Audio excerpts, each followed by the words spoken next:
Shalom everyone and welcome to Rise of the Joshua Generation.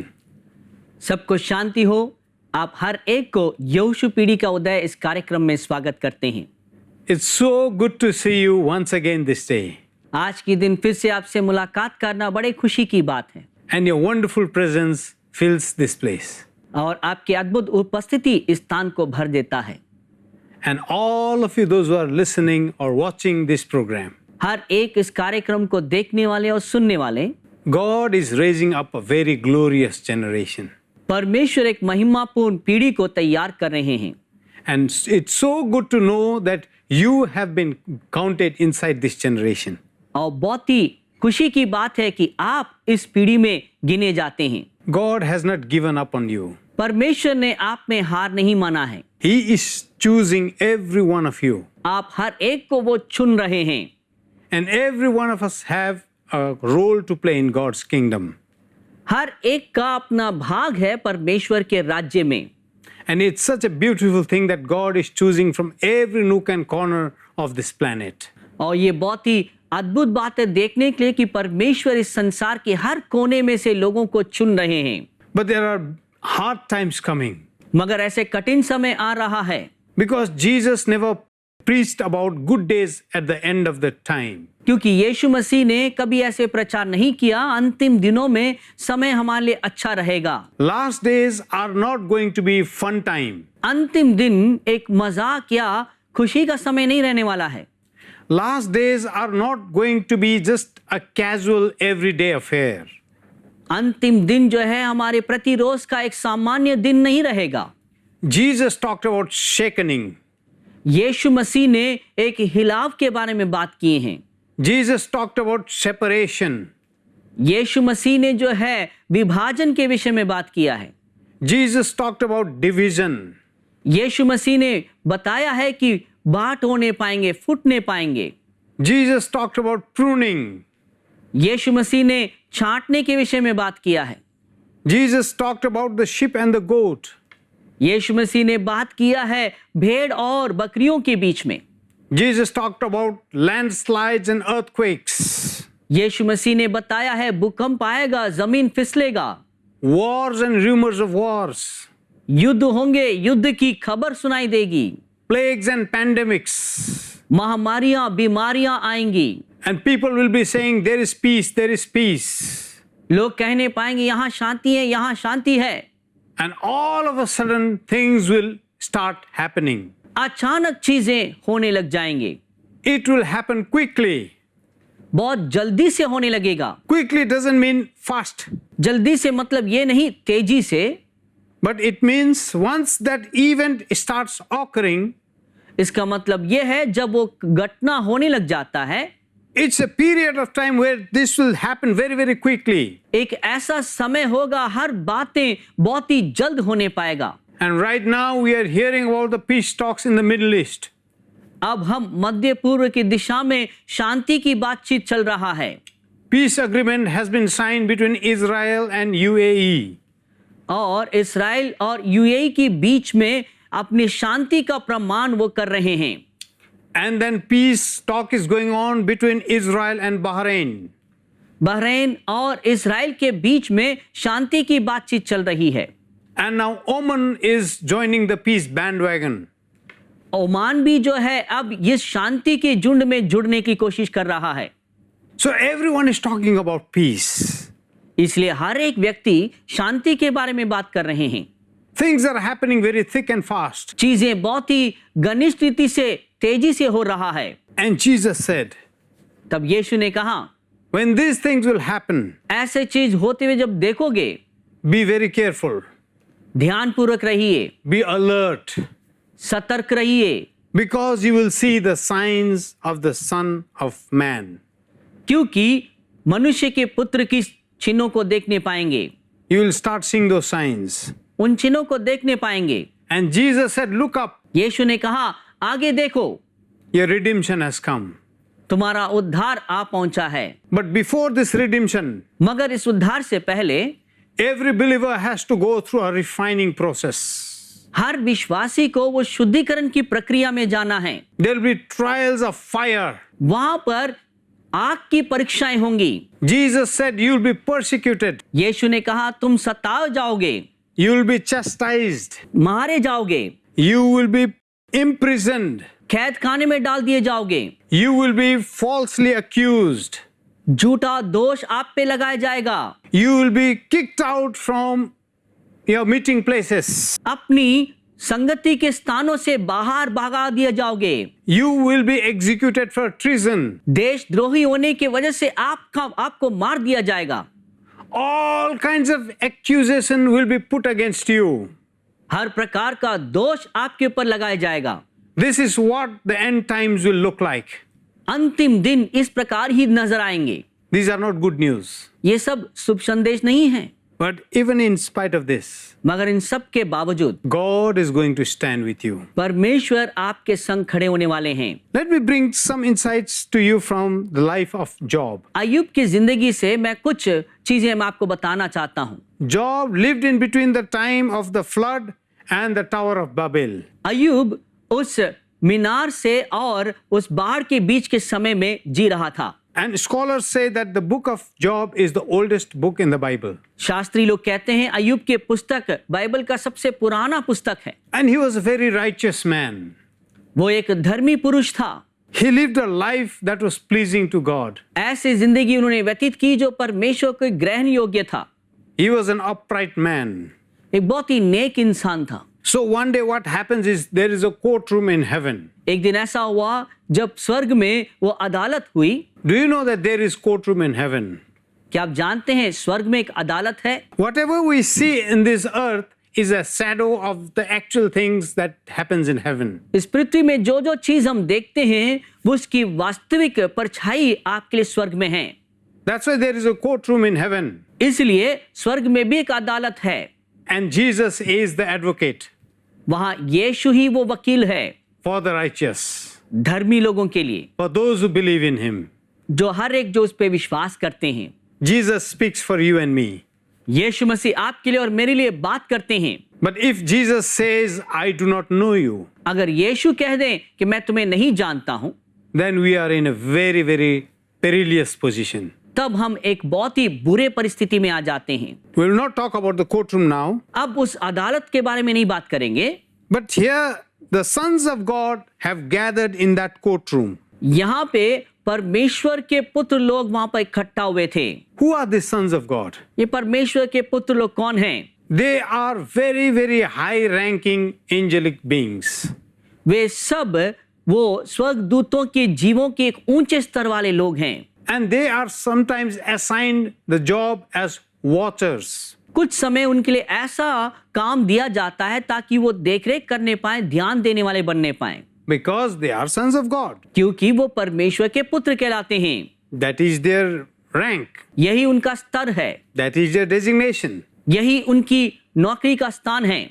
So they had gathered in one of heaven's courtrooms. स्वर्ग के एक अदालत में ऐसे वो इकट्ठा हुए थे। And they were discussing what was happening on earth. वो बातचीत कर रहे थे कि पृथ्वी पे क्या हो रहा है। Now Satan also is amongst them. यहाँ पर अभी शैतान भी उनके बीच में था। And he was standing in their midst. वो उनके बीच में उपस्थित था। Now there are some realms in heaven where even Satan also can access and enter. आप जानते हैं स्वर्गीय श्रेणी में ऐसे कुछ स्थान रहता है जहां शैतान भी उपस्थित होने पाता है। Because he is the accuser of the brethren. क्योंकि वो अपने भाइयों का दोष देने वाला है। And where does he stand and accuse you and me? वो कहां और खड़े होकर आपके और मेरे बारे में दोष देता है? Where does an opposition person stand and accuse you and me in the earth? इस पृथ्वी में कौन से ऐसे स्थान है जहां हमारे विरोधी हमारे बारे में खड़े होकर दोष देता है? The best place is a court. बेहतर स्थान जो था अदालत। That's what's happening here. यहां पर यही हो रहा है। Is standing before this assembly and accusing and talking about so many people of God. इस ऐसे महासभा के सामने वो उपस्थित होकर वो दोष देने लगा। And God said, परमेश्वर ने कहा, Job 1:8, अय्यूब पहला अध्याय 8 पद, Have you considered my servant Job, that there is none like him on the earth, a blameless and upright man who fears God and turns away from evil? यहोवा ने शैतान से पूछा, क्या तूने मेरे दास अय्यूब पर ध्यान दिया है? क्योंकि उसके तुल्य खरा और सीधा और मेरा भय मानने वाला और बुराई से दूर रहने वाला मनुष्य और कोई नहीं है। And Satan answers to God. शैतान परमेश्वर को उत्तर देता है। You know why Job worships you? क्या तुम जानते हो क्यों अय्यूब आपकी आराधना करता है? Because you have surrounded his life with your protective wall. क्योंकि आप उसकी जिंदगी को उस सुरक्षा के बाड़ा के अंदर रखे हुए हो। There is so much blessing in his life. उसके जीवन में बहुत सारे आशीषें हैं। He is flourishing materially. वो भौतिक रीति से कुशल होता जा रहा है। There is no want in his life. उसके जीवन में ऐसे कोई कमियां नहीं हैं। He has everything that you have given him. आपने उसके पास सब चीज दिया हुआ है। That's why he worships you. इसीलिए वो आपकी आराधना करता है। There is a wall. वहां पर उसकी एक दीवार है। But if you remove the wall, अगर आप उस दीवार को हटा दें, if you stop protecting him, अगर आप उसकी रक्षा करना छोड़ दें, then he will curse you on the face. वो आपके मुंह के सामने आपको जो है श्राप देगा। And then God said, तब परमेश्वर ने कहा, okay, let's see. ठीक है, हम देखते हैं। I will remove the protection wall. मैं उसकी उस सुरक्षा की दीवार को दूर करूंगा। I will remove the hedge. उसके बाड़ा को मैं दूर करूंगा। My dear Joshuas, मेरे प्रिय योशुए, that's how God trains his Joshuas for the end times. ऐसा ही इन अंतिम दिनों में अपने योशु को परमेश्वर तैयार करते हैं। The first beginning days of the life of Joshua is very interesting. यहोशू के शुरुआती दिन बहुत ही दिलचस्प रहा है। That's very nice. बहुत ही अच्छा है। No battle, कोई युद्ध नहीं, no heartaches, कोई दिल की दर्द वाली बात नहीं है, no headaches. कोई सिर दर्द की बात नहीं है। That's what happens to every believer during their journey of faith. यही हर विश्वासी के अंदर होता है जैसे उनकी विश्वास की सफर शुरू होता है। But God wants to make us grow. मगर परमेश्वर चाहते हैं कि हम बढ़ने पाएं। And how do we grow? हम कैसे बढ़ते हैं? When he starts lowering the hedge. जब वो बाड़े को जो है वो घटाने लगते हैं। He brings the wall down. वो उस दीवारों को नीचे ले आते हैं। Ephesians chapter 6 says, इफिसियों 6 अध्याय कहता है, verse 12, 12 पद, our battle is not against flesh and blood, हमारा मल्ल युद्ध ना कि शरीर से और लहू से है, but against principalities, मगर उन शासनों के विरोध में हैं, against the power of darkness. अंधकार की ताकतों के विरोध में हैं। So how do we know these principalities and the powers of darkness? इन शासनों को, उस अंधकार की ताकतों को हम कैसे पहचान सकते हैं? When we learn to fight with them. जब हम उनसे लड़ना सीखते हैं। In our life's battle, हमारे जीवन की उस युद्ध में, since we have not been trained, क्योंकि हमें प्रशिक्षण नहीं मिला है, we don't know who our enemies are. हम नहीं पहचानते कि हमारे शत्रु कौन हैं। We try to throw our punches wherever we can. हम जहां जहां हो सके वहां हम अपने मुक्का मारते हैं, But that is very tiring. मगर वो बहुत ही थकावट है। That is very stupid way of fighting a battle. एक युद्ध को लड़ने की बहुत ही मूर्ख तरीका है। You cannot throw your punches everywhere and think that you will win the battle. कहीं पर भी मुक्का मार के आप ऐसे नहीं सोच सकते कि अपने युद्ध को आप जीत सकते हैं। A good fighter always focuses his punch. एक अच्छा लड़ने वाला अपने उस मुक्के पे ध्यान लगाता है। He just targets exactly where he wants to hit. वो ठीक उसी निशाने पे ध्यान देता है जहां उसे मारना होता है। And his punch doesn't miss the mark. उसका मुक्का अपने लक्ष्य को कभी खोता नहीं है। That is the hallmark of a true fighter. एक अच्छे लड़ने वाले व्यक्ति की पहचान यही है।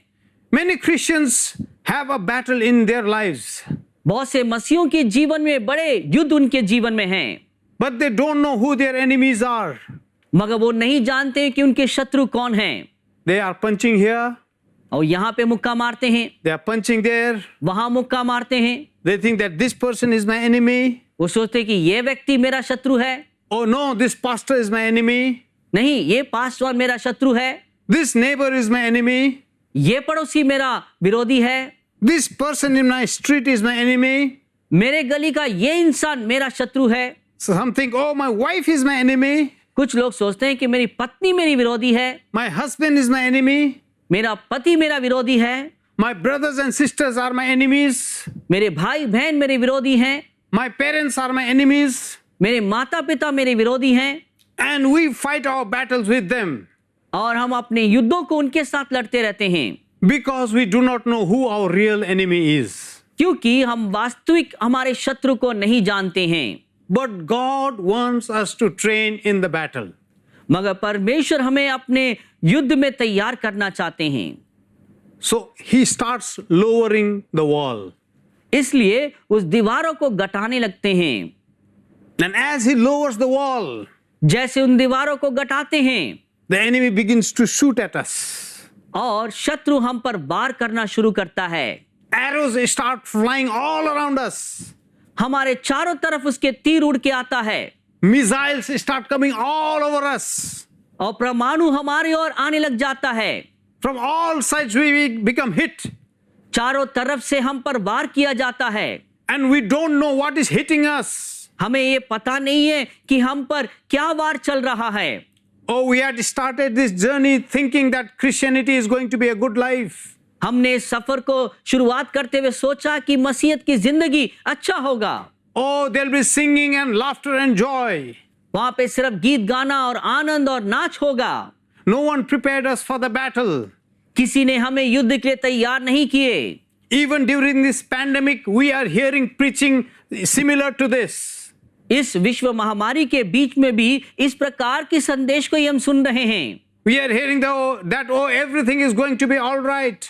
हम ऐसे सुन रहे हैं कि हर बातें सही होने वाला है, Life is going to be all right. जिंदगी ठीक होने वाला है, Sun is going to shine. सूरज फिर से चमकेगा, You will get your jobs back. अपने नौकरी वापस पाएंगे, There'll be lots of money in your hands again. फिर से आपके हाथों में बहुत से पैसे आएगा, All the roads and the shops will open once again. हर सड़क और दुकानें फिर से खुल जाएंगे, You can travel the world over. संसार भर फिर से यात्रा कर सकते हैं। You can do whatever you were doing before the pandemic. विश्व महामारी से पहले जो कुछ आप करते आ रहे थे आप जरूर फिर से कर सकते हैं। Don't worry, my dear brothers and sisters. प्रिय भाइयों बहनों, आप चिंता मत करिए। That is what the teaching we are hearing about. ऐसे ही शिक्षाओं को हम सुन रहे हैं। These are some of the teachings that we are hearing.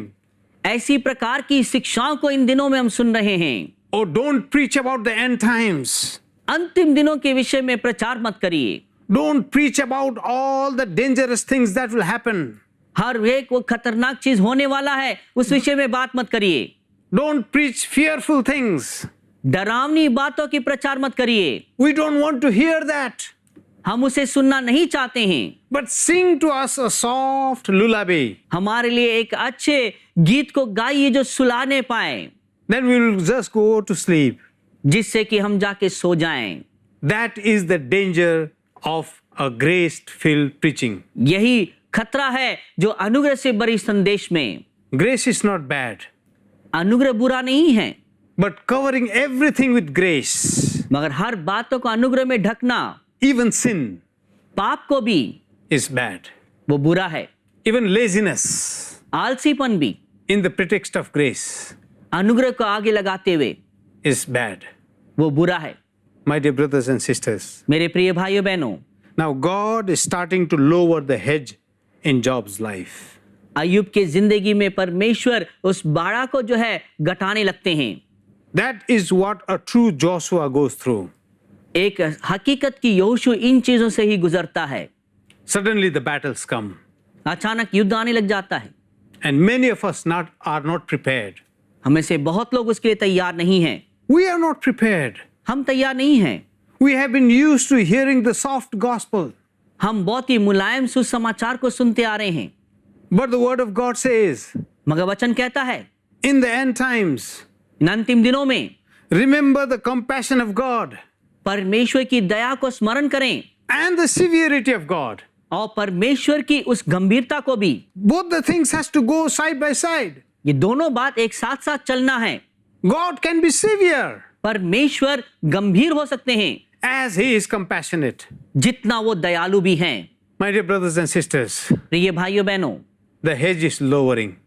बाड़ा अभी घटता जा रहा है। Are you ready to face the battle in your life? क्या आप तैयार हैं युद्ध का सामना करने के लिए? Missiles are flying everywhere around us. हमारे चारों तरफ परमाणु उड़ रहा है। Arrows of the enemies are coming against us. शत्रु की तीर हमारे विरोध में आ रहा है। Ephesians chapter 6. इफिसियों छठा अध्याय। Are you wearing the armors that God has kept for you? वो सारे हथियार जो परमेश्वर ने आपके लिए रखा है, क्या आप पहने हुए हैं? Without those armors, उन हथियारों के बिना you will be wounded. आप चोट खा सकते हैं। You will not be able to fight the battle. आप उस युद्ध को लड़ नहीं सकते हैं। Whether you want it or not, आप चाहे या ना चाहें, the hedges are lowering. आपके बाड़ा घटता जा रहा है। The battle is here. युद्ध आपके लिए है। Take the helmet of salvation, उद्धार का टोप पहनिए, breastplate of righteousness, धार्मिकता की झिल्म, shoes of the good news, सुसमाचार की जूते, belt of truth, सत्य की कमरकस, sword of the spirit. आत्मा का तलवार। Get ready for the battle युद्ध के लिए तैयार हो जाइए, because worship is a battle. क्योंकि आराधना एक युद्ध है। Worship is a battle. आराधना एक युद्ध है। Just like Job, अय्यूब के समान we are called to stand there now. हम बुलाए गए वहां पे स्थिर होने के लिए। The walls are coming down. दीवार घटता जा रहा है। Let's pray. आइए हम प्रार्थना करें। Heavenly Father, we thank you. स्वर्गीय पिता, हम आपको धन्यवाद देते हैं। Teach us from the life of Job. अय्यूब की जिंदगी से हमें सिखाइए। When everything falls apart, जब हर बातें हमसे दूर हो जाती है, how do we stand with you? कैसे हम आपके संग खड़े हो सकते हैं? How to put on the weapons हथियारों को कैसे पहने so that we can quench the fiery darts of the enemy? ताकि शत्रु की जलती उस तीरों को बुझाने पाएं, So we understand really who our enemy is. कि हम वाकई में समझने पाएं कि हमारे शत्रु कौन हैं। We don't fight against flesh and blood. हम मांस और लहू से लड़ नहीं रहे हैं, We don't fight against people. लोगों के विरोध में लड़ नहीं रहे हैं, But we know who our enemy is. मगर हम जानते हैं कि हमारे शत्रु कौन हैं। Teach us this truth, Lord, इस सत्य को हमें सिखाइए प्रभु, and set us free. हमें आजाद करिए। In Jesus' name we pray. यीशु के नाम में प्रार्थना मांगते हैं, Amen. आमीन। My dear brothers and sisters, मेरे प्रिय भाइयों बहनों, all dear Joshuas, मेरे प्रिय यहोशुए, till we meet again, अगले बार मिलते तक God bless you. परमेश्वर आपको आशीष दें। If you are blessed by this program, please send your testimonies and feedbacks to Angel TV, Villivakkam, Chennai 600049, Tamil Nadu, India. Our email ID is programs.hindi@angeltv.org. अगर आप इस कार्यक्रम से आशीषित हैं, तो अपनी गवाही और विचार हमें इस पते पर भेजिए। Angel TV, Villivakkam, Chennai 600049, Tamil Nadu, Bharat. हमारा ईमेल आईडी है programs.hindi@angeltv.org।